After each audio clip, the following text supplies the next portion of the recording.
नमस्कार मंडळी, कशा आहात सर्व? तर आज आहे भाऊबीज. तर भाऊबीजसाठी मी सिंपल अशी साडी वेअर केली आहे. तर ही माझी मोठी बहीण आहे, भाऊबीजसाठी आली आहे. मग आमचं ओवाळायचं चालू होतं. मग मी पहिला ओवाळून घेतलं भावाला.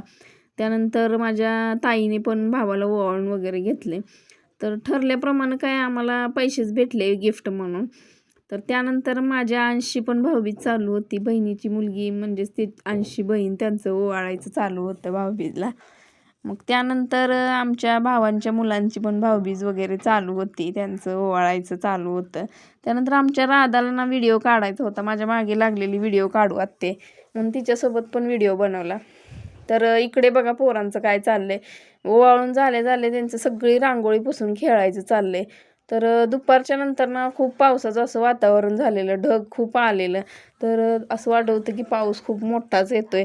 तर थोड्या वेळानं पाऊसच आला, खूप जोराचा पाऊस आला. तर पाऊस म्हटलं की आमच्या अंशी तर मजाच असते बाबा. मग काय, पाऊस दिसला, लागला भिजायला, तरी त्याला भिजू दिलं नाही, आजारी होता म्हणून. तरी त्याचं चालूच होतं, हात वगैरे भिजवायचं वगैरे.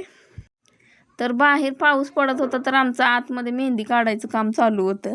तर दिवाळी झाली, पाडवा झाला, भाऊबीजी झाली, तरी आमची मेहंदी काढायची चालूच होते. मेहंदी कशी वाटली मला सांगा. आणि रात्रीच्या वेळी मस्त मटण रस्सा केला होता. तर आमचं अशी पंगत पडलेली जेवायला. तर व्हिडिओ कसा वाटला मला कमेंट करून सांगा आणि सबस्क्राईब करायला विसरू नका.